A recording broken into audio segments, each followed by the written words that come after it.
АКС жана Генералдык прокуратура болду.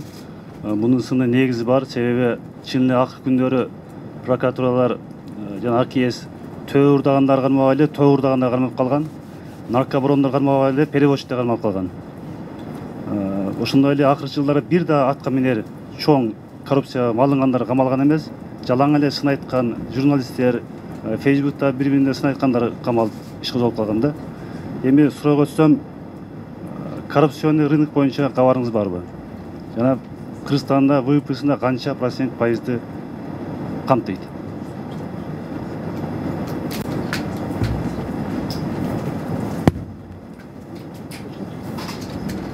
Биринчи акыркы сурооңуздан баштайын. Мен калп айткым келбейт. Коррупционный рынок боюнча мен өзүмчө жооп берейин. Экинчи, сиз туура айттыңыз. Коопсуздук кеңешинде 8 февралда туура сын болгон. Анын баарын эске алып иш алып баратабыз. 2017 жылы чоң иштер болгон жок, жалаң гана майда иштер болду дегенге мен макул болбойм. Аны фабуласында билесиздер. Анан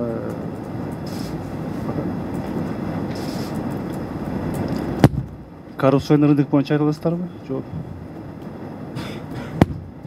Жооп беребиз. Жыл сайын алмашып турат. 2017-ге отчеттоп атабыз да.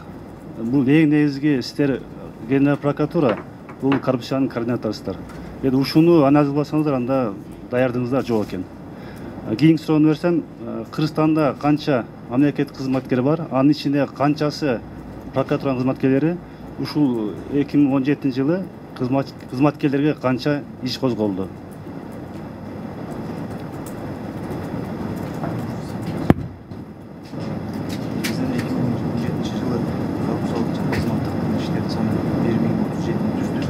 Алардын ичинде 704 кылмыш иш прокуратура органдары тарабынан козголгон.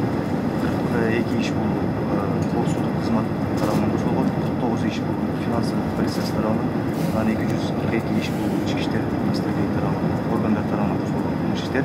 Прокуратура органдарынын козголгон 704 кылмыш ишин 25%-ны бойлу анысы сотко кеткен. Бүгүнкү күндө тергөө учурунда 35% кылмыш иш калды. Анан токтотулгандардын саны 35%. Прокуратура кызматкерлеринин саны 31 декабрь 2017 жылы 878 болуп турган. Бирок бул ал маалда жана бизде резервден өткөн балдарды киргизе элек маал болчу. Азыр толугу менен токтолуп, 900 ашык кызматкер. Канча прокуратуранын кызматкерлерине иш козголду же жоопко тартылды? Прокуратуранын кызматкерлерине кылмыш иштер болду. Бирөө да жоопко тартылган жок, баары жакшы дейт. Кылмыш козголгон жок. Түшүнүктүү. Кийинки суроом, мына Лиглас боюнча билесиздер, аябай резонанстуу маселе болду. Жогорку деңгээлде, президент деңгээлинде биз элге мактанып алып, акырында инвесторлор качып кетти белгилүү себептерден. Ушул тууралуу сиздер иш козгодуңуздарбы? Себеби мына азыр бирөөнүн Facebook'тон бирөөнүн намысын карата сөз сүйлөп койсо козгоп атасыздар. Бул канча Кыргызстандын имижине зыян келтирди, канчадан инвесторлор бизге келбей калды ушунун кесепетинен. Ушуга баа бердиңиздерби, иш козгодуңуздарбы?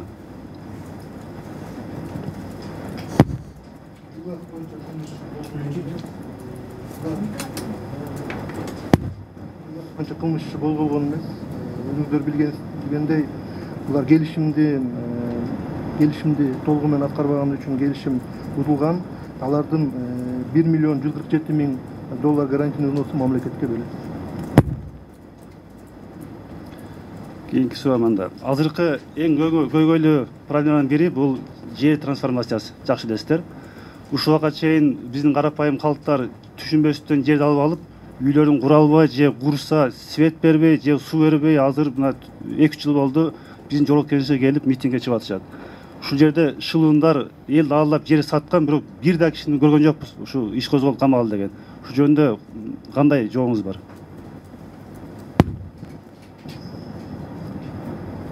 Жоңуз туура, бирок кылмыш иштер көп эле козголгон. Биз сизге списогуна чейин беребиз. Андай проблема бар. Анда так маалымат берип койсо кагаз жүзүндө. Акыркы суроом, мына Белизгейт боюнча бараңдар десиздер, бул жөнүндө шоу болуп калган элге маалым болду. Мыйзам боюнча сиздер 3 gün içinde же болбосо 1 айдын içinde чечим кабыл алышына келели, эмне кабыл алган элек, себеби эмнеде?